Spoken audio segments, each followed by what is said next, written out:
उद्या वरळीतल्या डोम सभागृहामध्ये जो विजय जल्लोष कार्यक्रम होतोय, जेथे माननीय शिवसेना पक्षप्रमुख उद्धव ठाकरे आणि मनसे प्रमुख राज ठाकरे एकत्र उपस्थित राहतील आणि ज्याची या महाराष्ट्राला प्रचंड उत्सुकता आहे. लोक राज्याच्या कानाकोपऱ्यातून यायला निघाले आहेत.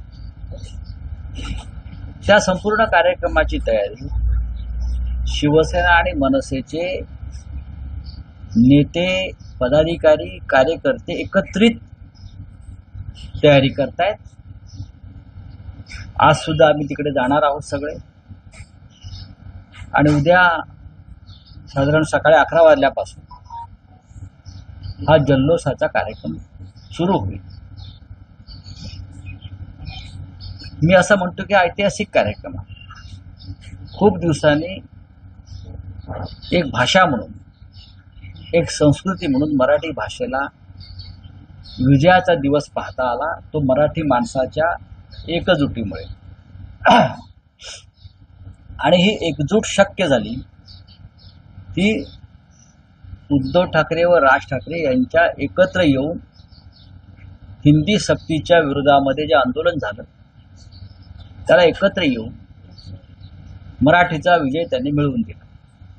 आणि अर्थात उद्या आपण पाहाल काय ठरलंय आणि काय ठरवलंय ते आता सांगण्यापेक्षा उद्या नक्कीच तुम्हाला पाहता येईल.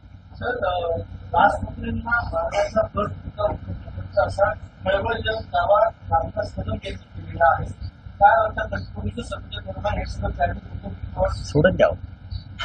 काही तुम्ही प्रश्न विचारता, कोण बोलताय,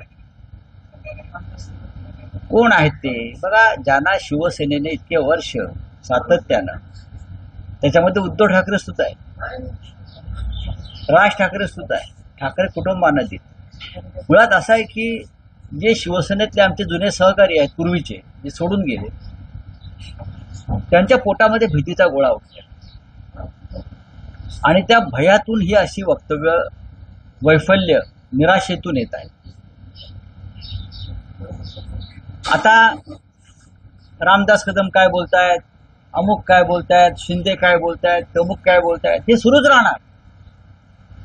कारण मराठी माणूस जरी एकत्र आला असला उद्धव आणि राज ठाकरे यांच्या निमित्तानं समजतं, तरीही जी काय 5-25 टाळकी आहेत त्यांनाही एकत्र आलेले नको.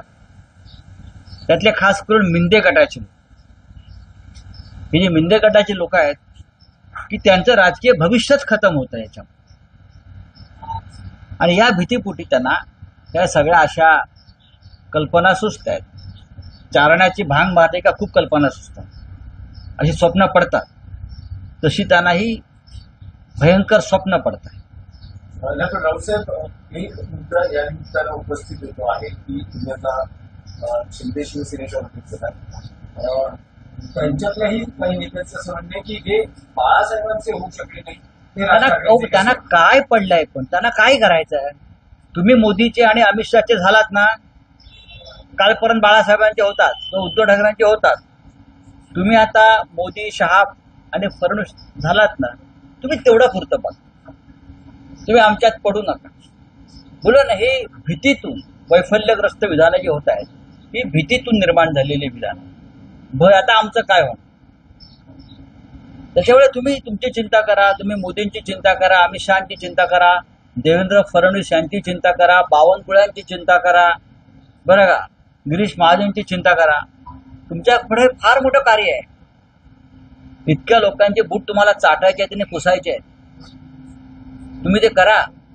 तुम्ही स्वाभिमानाच्या गोष्टी करू नका, किंवा ठाकरेंचं काय होणार, शिवसेनेचं काय होणार, मनसेचं काय होणार, याची तुम्हाला चिंता करण्याचं कारण नाही. तुम्ही स्वतःचीच चिंता करा.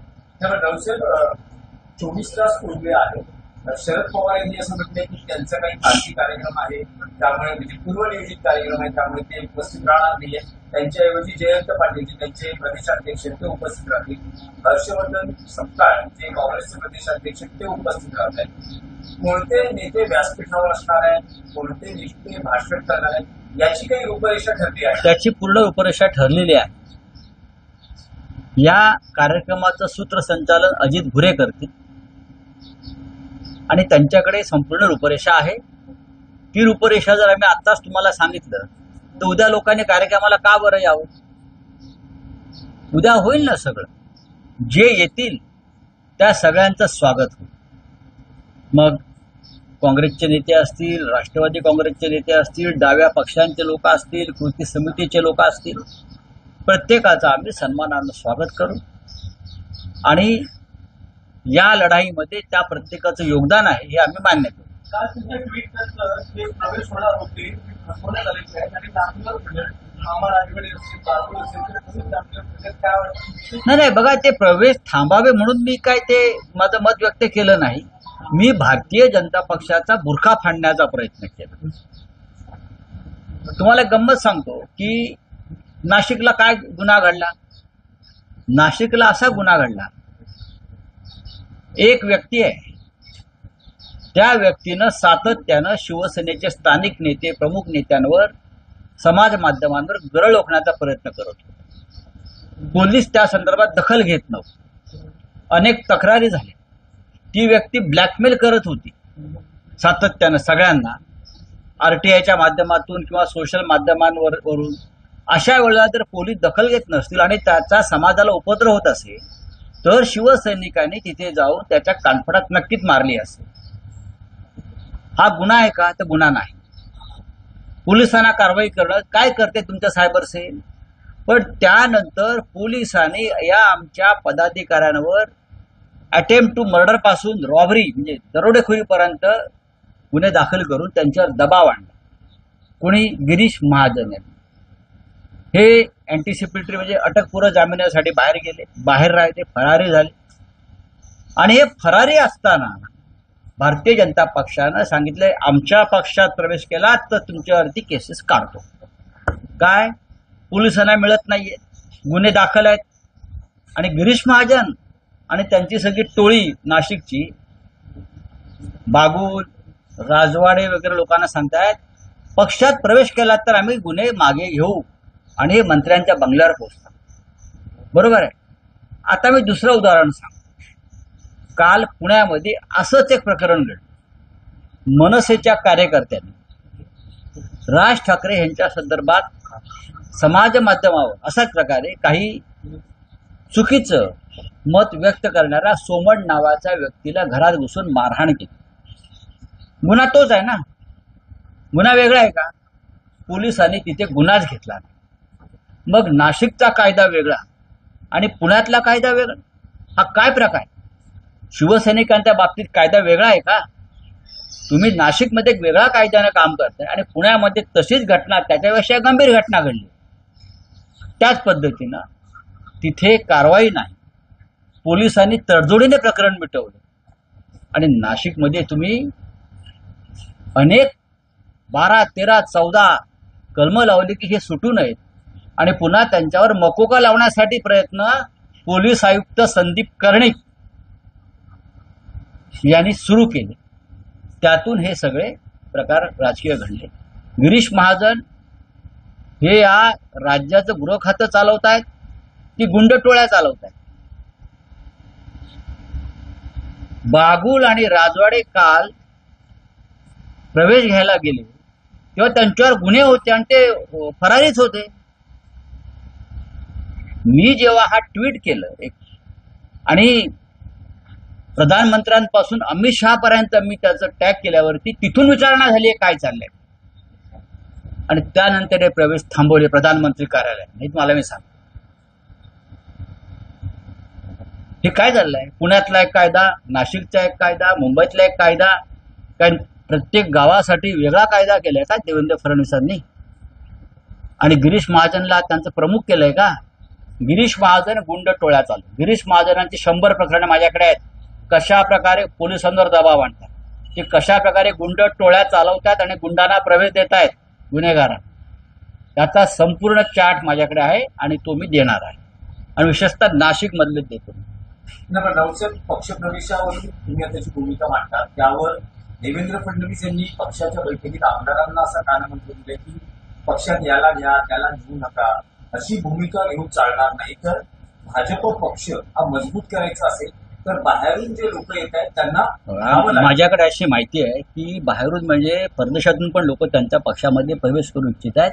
त्याच्यामध्ये छोटा शकील, दाऊद इब्राहिम, टायगर मेहमान, बरं का, हे सुद्धा येऊ इच्छित आहेत. आणि त्या संदर्भात चंद्रशेखर बावनकुळे, देवेंद्र फडणवीस, गिरीश महाजन यांची त्यांच्या संदर्भात चर्चा सुरू आहे. आणि बहुतेक फडणवीसांनी दाऊद इब्राहिमशी चर्चा करण्यासाठी गिरीश महाजन यांची नियुक्ती केली असावी, कारण त्याला अनुभव आहे गुंडांशी बोलण्याचा. आता अलीकडे सतत ठाकरे ब्रँडचा उल्लेख होतोय, विशेषतः विधानसभा निवडणुकीतल्या पराभवानंतर ठाकरे ब्रँड हा चर्चेत आहे. ठाकरे ब्रँड संपवून दिला जाणार नाही वगैरे वगैरे अशी स्टेटमेंट होत्या. त्यावर नीलम गोरेंचं असं म्हणणं सोडून द्या रे, कोणाचं नाव घ्यायचं. चला बोला. बाजारातल्या वस्तूंचा बोला काय? सुप्रीम कोर्ट के खिलाफ दौरे पे आप ट्विटर पे आए कि वाराणसी में सड़क धंस गई और वहीं प्रधानमंत्री विजय जोड़े. बात ऐसी है कि आज सोशल मीडिया पर बनारस की जो सड़कें हैं उस बारे में बहुत सी पिक्चर्स आए हैं. वो प्रधानमंत्री का चुनाव क्षेत्र है, वहां से चुना हुआ संसद सदस्य देश का प्रधानमंत्री है. अब वो अपने चुनाव क्षेत्र की सड़कें ठीक से नहीं कर पा रहे, वहां विकास नहीं हो रहा है. और ये विकास पुरुष घाना, त्रिनिदाद, टोबैगो ऐसे महान देशों में घूम रहे हैं. वहां के राष्ट्रपति के साथ खाना खा रहे हैं और बनारस की जनता उनको ढूंढ रही है.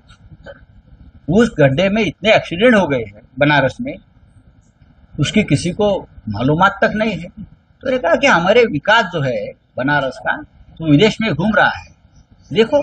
और बनारस के सड़कें देखो आप, क्या है, सिर्फ गड्ढे नहीं है, बड़ी बड़ी भीड़ होता है ना, ऐसा ऐसे कुएं होते हैं, कुएं बन गए हैं सड़क पर. प्रधानमंत्री तो हेलीकॉप्टर से आएंगे, उनको कहाँ से सड़कें दिखेंगी? तो ये बहुत गंभीर बात है.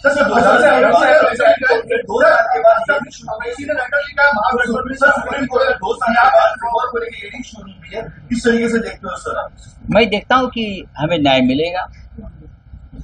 अब नए तरीके से हमारी लड़ाई शुरू है और हमें आशा है चुनाव आयोग ने जो हमारे ऊपर अन्याय किया है, जो गलत काम किया है, उसको दुरुस्त किया जाएगा.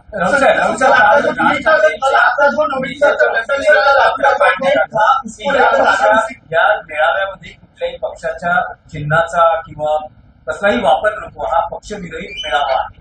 पण एकूण आता यावर चर्चा सुरू झाली की वरळी परिसरात जे शिवसेना उद्धव बाळासाहेब ठाकरे पक्षाचे पोस्टर्स लागले, त्यावर बघा, इथे आम्ही पक्षीय लेबल लावलं जाते अशी त्यांची नाराजी. त्यांचं म्हणणं नाराज व्हायचं कारण नाही. आता अनेक गोष्टी काय आमच्यापर्यंत येत नाहीत. राज्यातल्या अनेक भागामध्ये प्रत्येकाने अशा प्रकारचे पोस्टर्स लावले, कोणी लावले कळत नाही अनेक. तर सकाळपासून आम्ही माहिती घ्यायला सुरुवात केलेली आहे आणि त्यानंतर आमच्या सूचना त्या संदर्भात गेलेल्या आहेत.